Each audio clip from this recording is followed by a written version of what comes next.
the LAZARA RS1.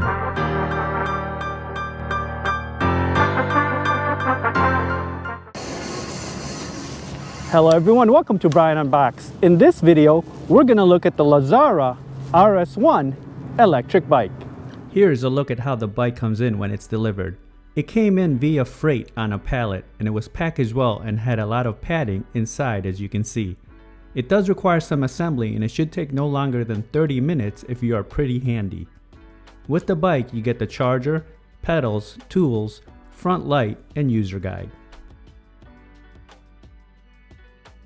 And just to highlight the assembly, basically you have to install the handlebars, install the front fender, the front wheel, pedals, install the front light, adjust the display angle, and adjust the brakes if needed. A quick intro of the company.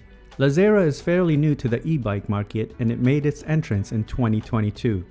They are coming out with a few models if you take a look at their site, and the RS1 is one of them. Going over some specs, this has a high-step aluminum alloy frame, 500 watt rear hub motor, 750 watt peak, 48 volt 15 amp hour 720 watt hour removable battery, large backlit LCD display, 6 pedal assist levels, a twist throttle, 50-mile range, 28 mph top speed, Shimano 7-speed shifter, large front light and a rear light, front and rear fenders, and a rear rack. The bike weighs in at 79 pounds with a max load of 330 pounds. The ideal rider height is 5'3" to 6'2", and here is a look at the overall dimensions. A walkthrough around the bike, you'll see that the front has a front light, front fender, 20 by 4-inch tires, and mechanical disc brakes. Towards the back, you can see the kickstand, foldable footrest, mechanical disc brakes, battery keyhole, and rear fender. A view from the rear, you can see the rear light, the battery, and the rear rack. On the other side, you have the 500 watt rear motor, 7-speed cassette, rear derailleur, foldable footrest, and the chain guard. The handlebar area, you have the brake levers, the control, the bell, LCD display, gear shifter, and twist throttle. Powering up the display, you can see that the numbers and icons are large and easy to read.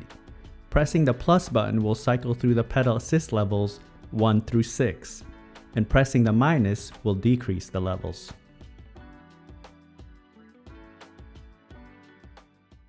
Pressing the set button a few times will let you cycle through the odometer, trip, and the time.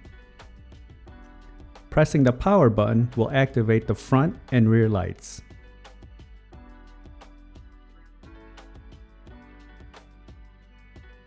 Holding down the set button for a few seconds will let you toggle the modes from Eco, Normal, and Power.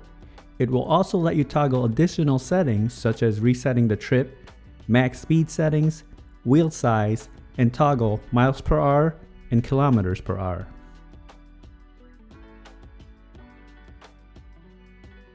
And finally, this has a walk assist feature. Just hold down the minus button for a few seconds until it activates. Just to highlight some features, you have a nice long bench seat here, you have the rear rack, and you also have a footrest on each side that are foldable. So to access the battery, it's under the seat.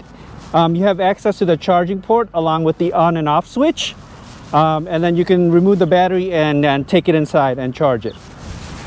So you want to unlock it, and then just pull the battery out. And here's the battery. So you have the charging status there, and then the other side you have the charging port and the on and off switch. Now I'll show some footage of the bike in use. I'll test it out on rough terrain, show the different pedal assist levels, throttle, test the brakes, see how it does uphill, downhill, and then give my thoughts. Now I'm going to test it out on rough terrain. This trail is pretty bumpy. Let's see how it does. It doesn't have any front suspension forks or rear suspension, but it does have the fat tires. So let's see how it handles it. Okay, here we go.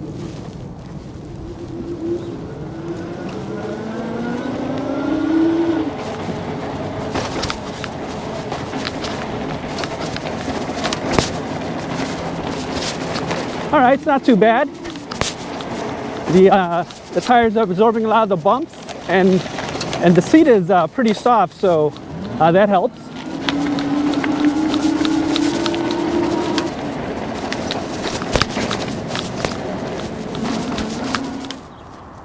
Okay, now I'm gonna do the pedal assist test. This has 6 levels. I'll start off with pedal assist 1 and go all the way to pedal assist 6 and see how fast we can go. And then after that, we'll just use the twist throttle. Okay, starting off with pedal assist 1.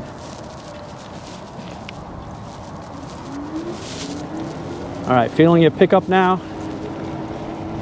We're about 7, 8 miles per hour. Going to pedal assist 2.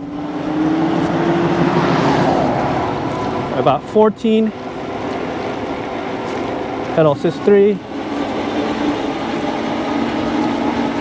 Little bit of a bump there. 19. Pedal assist 4. 20 miles per hour now. 21. Pedal assist 5. About 23. And pedal assist 6.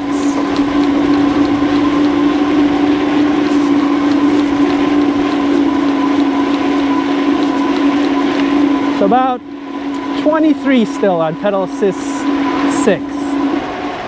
There was a slight incline there in the road, but we hit about 23.6 on pedal assist 6. So with pedal assist 6, we were about 23 miles per hour. Now I'm gonna just use the twist throttle, and I'm gonna leave it on the power mode. So this has eco, normal, and power. So let's put it to the power mode so we can reach the max speed. Okay, here we go.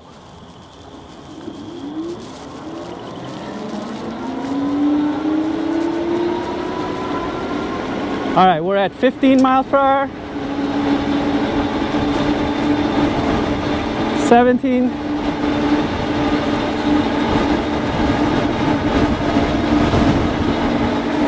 About 19 now.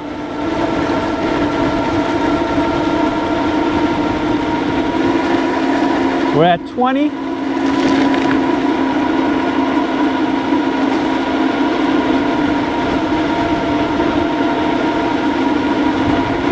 So it looks like we're hitting 21.6 with the throttle only.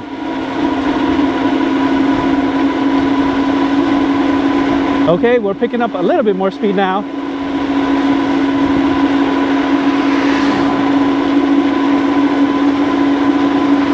So it looks like 23. We hit 23 and it's backing off now.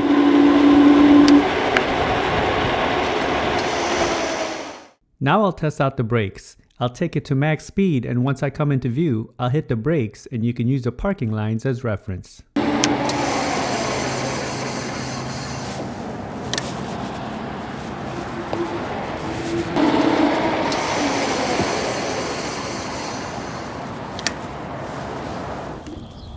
Now I'm going to do the uphill test. This road has a nice gradual incline. Let's see if it can maintain the speed of 23 miles per hour. I'm just going to use the throttle. So we maintain 23 miles per hour on the throttle test. Usually when I test the bikes here, you know, it will lose some speed as we go up. But let's see how this does. Again, twist throttle, uphill test. Here we go.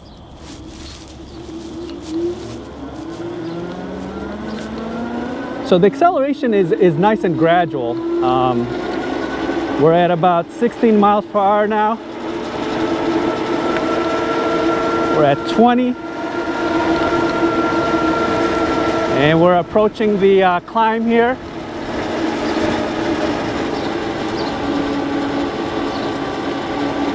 So it looks like we're losing a little bit of speed here. We're at 17.7.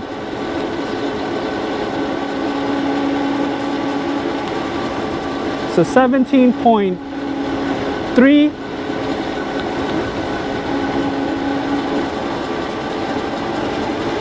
All right, it's maintaining about 17 miles per hour. Let's see how it does in this turn now.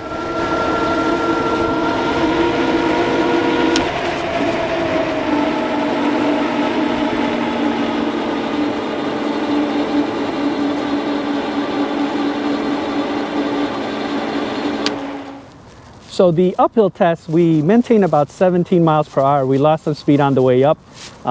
We weren't able to hit that 23 miles per hour, but it held a decent speed and had good power going up the hill. Now we're gonna do the downhill test, and let's see how it does. Again, I'm probably gonna have to slow it down as we approach that turn, and then we'll go from there. All right, downhill test with the twist throttle. Here we go.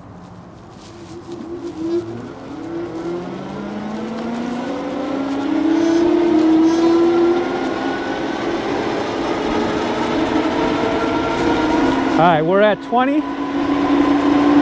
22, just letting it glide now. We're at 24.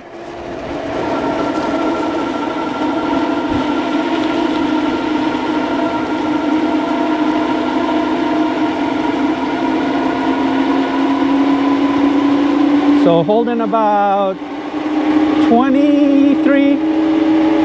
Now we're at 25. 26, 27. All right, looks like we topped off at about 27.5 miles per hour. Here are my thoughts on the bike. Assembly was straightforward if you're comfortable with assembling bikes. The manual is a bit light and vague, so if you're unsure, you may want to consult the bike shop. I was impressed with the shipping and how it came in. The bike was packaged and protected well. The build and quality of the bike is great. The frame feels solid and sturdy, and there's some good weight to it. It has a unique classic look. There were no scratches or imperfections with the paint. It has a matte black finish on the frame. The cable management is ran well along the bike, and it's well organized. I like the front and rear fenders, which are metal and they feel durable. The large front light is bright and the rear light is nice to have. The ride was comfortable. It has a large, long saddle which is very soft. I didn't find my thighs to rub against them. Typically with this type of seating, they get to be a bit too wide, and when you pedal, your thighs rub. But this was not the case with this model. You also have a foldable footrest on the back, so that may be good for small passengers. There were no rattles, vibrations, or noises, and the steering felt stable. The handlebars are a good length and height, and I didn't have to hunch over. The 500 watt motor with 750 watt peak had no issues moving the bike. It was able to handle the inclines with slight speed loss. The initial acceleration, the motor tends to be a bit loud, but it will level off as you gain speed. Using the pedal assist with the 6 modes, I was able to reach 23 miles per hour. With the throttle only, I also reached 23 miles per hour. This has an advertised speed of 28 miles per hour top speed with an estimated range of 50 miles per hour, but that will depend on the pedal assist level, throttle usage, your weight, and environment you're in. The brakes were adequate and had decent stopping power, but I would have preferred to have seen hydraulic brakes. The LCD display is large and easy to read, very intuitive, and it doesn't get washed out in the sunlight. Overall, the bike was fun to ride. I got a lot of looks and people asking questions on what kind of bike it was. It has a classic look and gives you a motorbike feel. So that is my review of the LAZARA RS1 electric bike. If you like my video, go ahead and hit that like button, and if you haven't subscribed yet, hit that subscribe button as well. Until next time, this is Brian Unboxed. Take care, everyone.